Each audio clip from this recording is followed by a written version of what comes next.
मुर्दाबाद, रावदान सिंह मुर्दाबाद, रावदान सिंह मुर्दाबाद, रामविलास शर्मा मुर्दाबाद, रामविलास शर्मा मुर्दाबाद, रामविलास शर्मा मुर्दाबाद, रामविलास शर्मा मुर्दाबाद, हरियाणा सरकार मुर्दाबाद, हरियाणा सरकार मुर्दाबाद, हरियाणा सरकार मुर्दाबाद, कांग्रेस पार्टी मुर्दाबाद, कांग्रेस पार्टी मुर्दाबाद, कांग्रेस पार्टी मुर्दाबाद।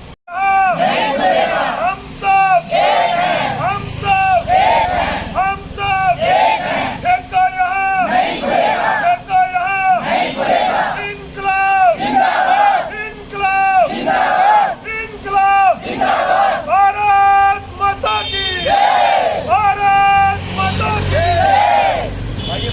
शर्मा मुर्दाबाद, रामविलास शर्मा मुर्दाबाद, रावदान सिंह मुर्दाबाद, रावदान सिंह मुर्दाबाद, रावदान सिंह मुर्दाबाद, भारत माता की जय। नांगल चौधरी 2004 में अगर आप उस टाइम बोलते कि मुझे वोट नहीं चाहिए तो जीत के दिखाते, पूरा एमएलए कहां से लिख पाते। चौटाला साहब, मैं 2-3 बातें बताऊंगा। बादल ठेकेदार ने बताया कि बलवान फौजी को टिकट मैंने दिलाई थी। बलवान फौजी जब लोकसभा की टिकट मिली तो उससे 3 दिन पहले तो तुमने कांग्रेस ज्वाइन कर ली थी, तुमने कहां से टिकट दिलाई थी। दूसरी चीज, ओम प्रकाश चौटाला जी, अभय चौटाला जी, बादल ठेकेदार और बलवान फौजी हॉस्पिटल दिल्ली में हमारी मुलाकात हुई। मेरे को उस टाइम ओम प्रकाश चौटाला जी ने कहा था जी कि ये आदमी फौजी तेरे को धोखा देगा और हमें तो रोज देता रहा है। तो इसका मतलब कहीं न कहीं ये धोखेबाज तो शुरू से ही है। दीपेंद्र हुड्डा ने हाई रेजिमेंट के उस दौरान में बाहर आए, तब मेरे से एक बार हाथ मिला के मैं बोला सर ये तो इसने बादल ठेकेदार ने गलत कर दी। बोला भाई ये तो है ही ऐसा। तो जो बोल रहे हैं ना कि राजनीतिक अस्तित्व है, कुछ नहीं है। और जो बच्चों के लिए बोल के गया, मैं चैलेंज करता हूं, कोशिश अब की है, वरना इस सेशन में आप बच्चे ला के दिखा देना। अभी सीधा विषय पर आए तो ठेका रातों रात बन भी रहा है, इस विषय में अभी एक बार जाएंगे, अगर कोई भी काम कर रहा होगा तो अभी भगाएंगे, अभी तुरंत, चाहे वो कोई भी हो। और आ जाओ भाई, जिसका अगर लाइव चल रहा है या हम भेज देते हैं जिसको मैसेज, मैं खुद बादल ठेकेदार को फोन करता हूँ, यहाँ बैठा हूँ तेरे वर्कर उसको भगा रहा हूँ, तू आ जा, रोकना है तो रोक ले।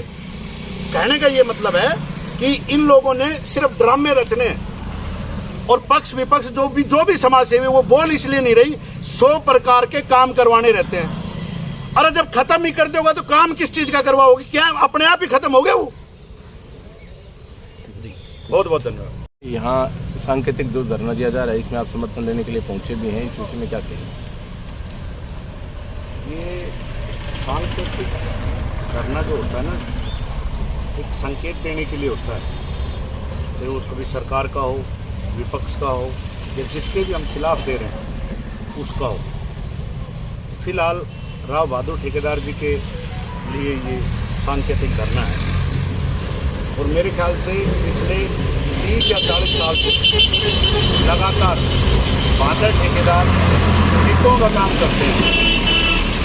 हो सकता है कहीं विरोध हुआ होगा, कहीं कोई बात हुई होगी, किसी को ले दे के, किसी को डरा धमका के उन्होंने बहला के बैठा दिया होगा। अब यहाँ मामला आया कि यहाँ पर हम जिस दिन पहले तो बता रहे थे टीम आई है, उसके बाद खुद आवेश में भर के और जो पीछे घमंड रहता है ना पैसों का जोड़े में, उसका घमंड लेकर के खुद पहुंच गए। जिस प्रकार की तानाशाही, जिस प्रकार की उसने रूपरेखा, यहाँ शब्दों का प्रयोग और बुजुर्गों और महिलाओं के साथ बातचीत करने का तरीका, तो वो कहीं न कहीं ये दर्शाता है कि अगले को 30 साल तक कोई राम विहार कॉलोनी जैसा मिला नहीं।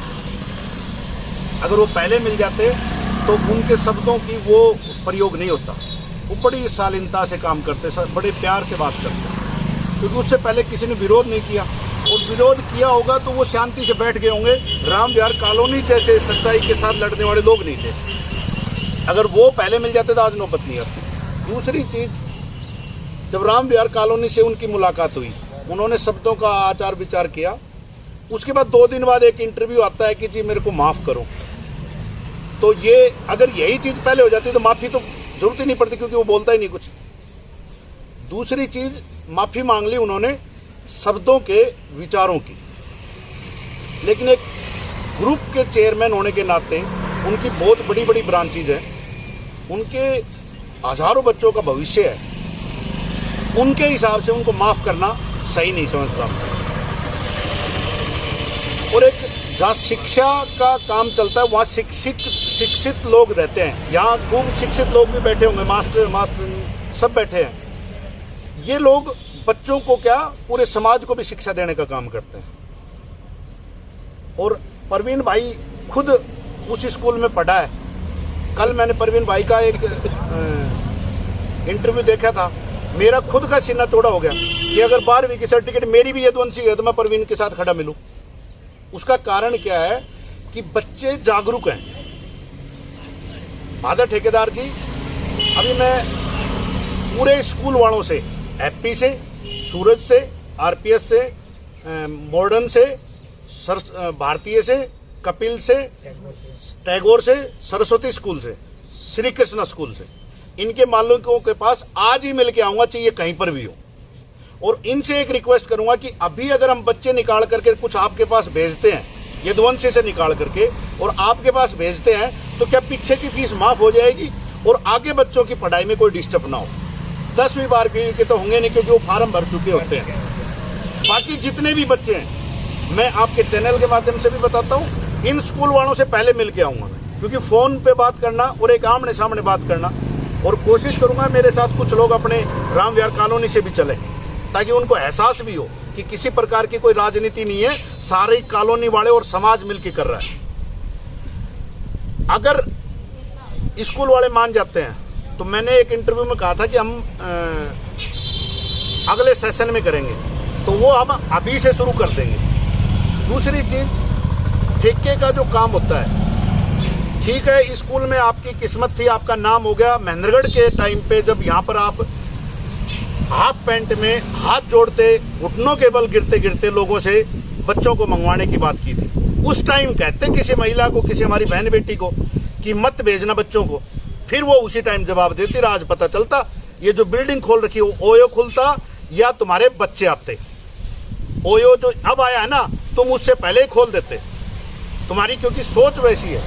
ठेकेदार की बात आई कि भाई हम ठेके का इधर उधर, ये ठेका मेरे ख्याल से पहले सरकारी हॉस्पिटल के बिल्कुल सामने जो ये वाला है भैंसों वाला, और गौशाला के थोड़ा सा आगे उस रोड पे था। तो वहां भाई ना तो कोई कॉलोनी आगे पीछे, तो वहां से यहाँ लाने में आपको क्या तकलीफ है, वहां से यहाँ ले जाने में आपको क्या तकलीफ है, लेकिन वहां से यहाँ लाते हो तो जो तकलीफ है उसको आप महसूस नहीं कर रहे। आप एक इंटरव्यू में कह रहे हो कि जी कोई नौबत आई या कोई अड़चन हुई, कोई हादसा हुआ तो हम दोबारा से मतलब उसको तुरंत बंद कर दूंगा। भादर ठेकेदार जी, ये सब कॉलोनी के लोग बैठे हैं, माता बहन की बैठी है, सारे बुजुर्ग बैठे हैं, इनसे बड़ी प्रॉब्लम और क्या आएगी। आज हादसे का इंतजार कर रहे हो, किसी बच्चे के साथ, किसी महिला के साथ, किसी बुजुर्ग के साथ, किसी आदमी के साथ कोई हादसा हो जाए, उस हादसे का इंतजार कर रहे हो क्या कि वो हादसा हो तब मैं आऊं हीरो बन करके, मैंने तो क्लोज करना है। मेरी भादर ठेकेदार से हाथ जोड़ के रिक्वेस्ट है, आपको 2 दिन लगा लो, 4 दिन लगा लो, जो भी कॉलोनी डिसाइड करेगी। अगर आपको ये ठीक लगता है कि यहां से हटा करके कहीं कर देते हो, तो मैं कॉलोनी वासियों से भी रिक्वेस्ट करूंगा, चलो बुजुर्ग आदमी था, कुछ बोल गया तो ठीक है, एक बार आप यहां आकर के इनके पास चाय पी जाना, ठेके को बदल देना, आपका हम विरोध बंद कर देंगे। माला डाल के दूसरा, परवीन भाई से भी रिक्वेस्ट करूंगा कि भाई सर्टिफिकेट ना फूकी जाए, डिग्री ना दी जाए। इसके अलावा कुछ महिलाओं ने कहा है कि हम माफी नहीं चाहते, हम ये चाहते हैं कि वो शिक्षा जगत से जुड़े हुए हैं और यहाँ पर कोई शिक्षण संस्थान खोले जिससे बच्चों का भला हो, तो इस बारे में क्या कहेंगे? मैं उसी चीज पे आ रहा था। ये जिस दिन वो बोल के गए कि मैं तो ऐसे हाथ करके बोला था मैं तो यहीं खोलूंगा, उसने आज से पहले ये क्यों नहीं कहा कि यहाँ मैं कोई कोचिंग सेंटर खोलूंगा ताकि कॉलोनी के लोग बच्चे आकर के पढ़े, यहाँ कोई मैं ट्यूशन का काम करूंगा, कोई बाहर से लोग आएंगे टीचर वो यहाँ पढ़ाएंगे, हम जमीन और देते। उसने ये क्यों नहीं कहा कि यहाँ पर आपके लिए कोई ऐसी धार्मिक स्थल की अच्छी चीज बनाएंगे ताकि यहाँ के बुजुर्ग और महिला शाम सुबह उसमें आराम से अपना भजन कीर्तन कर सकती है। ये चीजें उसको ध्यान नहीं आई, उसको ओयो रूम ध्यान आ रहा है, ठेका ध्यान आ रहा है। ठेकेदार साहब आपने कहा कि लठ ले आओ और गुंडागर्दी की बात की, मेरा है सिक्योरिटी का काम और मेरे ख्याल से पूरे भारत में फैला हुआ है मेरा। आपका तो महेंद्रगढ़ एरिया में सोली के आप हो, आपको चैलेंज करता हूं, गुंडागर्दी में आना चाहते हो तो गुंडागर्दी में आओ। एक आदमी, अरे गांव, आप किस बात की बात कर रहे हो? आप गुंडागर्दी की बात कर रहे हो ठेकेदार होकर के। और दूसरी चीज, इतनी बड़ी संस्था, बच्चों को गुंडागर्दी सिखा रहे हो। इन्होंने कहा कि बच्चों को जर्नल वो बनाया, अपने बेटे को बनाओ ना जर्नल कर्नल, अपने बेटे को बनाओ, खुद क्यों नहीं बना? मेरा बाबा एक एक्सपायर हो गया, वो कहता था, बोला भाई वो बहादुरियों कहते हो, बोला भाई वो बहादुरियों, मेरी प्याज और मैं छाय और रोटी ले जाया करता स्कूल में, तो मेरी प्याज चोर चोर के दोपहर में जब वो खाना को टेम रहा, जो वो खाया करते, तो प्याज खरीदने की औकात नहीं है तुम्हारी और तुम जर्नल कर्नल बनाओगे। टेक्निकल पॉइंट ऑफ जो भी है उन्होंने डिस्कशन किया, तो उसमें बताया कि जो मंदिर है वो भी वहाँ से दूर है, स्कूल भी जो है वो भी 100 मीटर से ज़्यादा दूर कॉलोनी के अंदर। एक मैं बात बताऊं आपको, ये जो घमंड में चूर है ना, एक लालू यादव जी ने मोदी जी के लिए बोला था कि मोदी जी जरा धीरे बोलो, वरना यहाँ की नस फट जाएगी। और जैसे ही राम विहार कॉलोनी में आया और वो बोल के गया, और उसके बाद का जो प्रकरण था और इंटरव्यू देखा, तो आपने देखा होगा 4 सेकंड में एक नाम को 4 बार बोला है उसने। कभी जी लगा रहा है, कभी वो बोल रहा है, कभी वो बोल रहा है। तो कहने का ये मतलब है कि नस फट चुकी है, और अगर अब आपने टाइम से उस नस का इलाज नहीं करवाया तो ये पता नहीं क्या से क्या हो जाएगा। मेरे पास भी मैसेज आए हैं, बोले भाई प्लीज आप तो विरोध ना करो। मैं क्यों ना करूं भाई? सच्चाई एक ऐसी चीज होती है, जो पालता है ना वो सबसे बड़ा करोड़पति अमीर होता है। सच्चाई पालने वाले का जिगरा चाहिए होता है। कोई बोले ना बोले, भादर ठेकेदार को मैंने पहले भी बोला था, आज भी बोल रहा हूं, ठेका बदल लो वरना तीसरे दिन उड़े ही खड़ा हो गई है, मेरी गारंटी। और इब क्या बोल के दिखाइयो। बात करें पक्ष विपक्ष की, वैसे राजनीतिक लोगों का जो है यहाँ के जो प्रतिनिधि है उनकी तरफ से भी कुछ इस प्रकार के बयानबाजी नहीं हुई खास। देखो, विपक्ष और पक्ष तो है ही नहीं महेंद्रगढ़ में। 45 साल से हम देखते आ रहे हैं, उन चीजों पे मैं नहीं जाऊंगा। मैं एक बात रावधान सिंह जी को बोलना चाहता हूं, भाई इनके पैसों से आप अपने राजनीतिक अस्तित्व अब और बना रहे हो, और दूसरे आपके जो 10,000 करोड़ आपके बेटे के लगे हुए थे, उनको 2 नंबर के पैसे को 1 नंबर के इसके ठेकों में करके कर रहे हो आप। वही पैसे आ रहे हैं, कहीं नहीं जा रहे। कोई किसी ने ये कहा कि दान सिंह जी को ठेकों में पैसे लगाने की क्या जरूरत है? जिसके पास ज्यादा पैसे होता है ना वो करता और आने दो और आने दो, वो चल रहा है। आप दूसरी बात, रामविलास शर्मा जी, रामविलास शर्मा जी इसलिए नहीं बोलेंगे क्योंकि सरकार का अलॉट किया हुआ ये ठेका है, तो सरकार के खिलाफ वो नहीं बोलेंगे।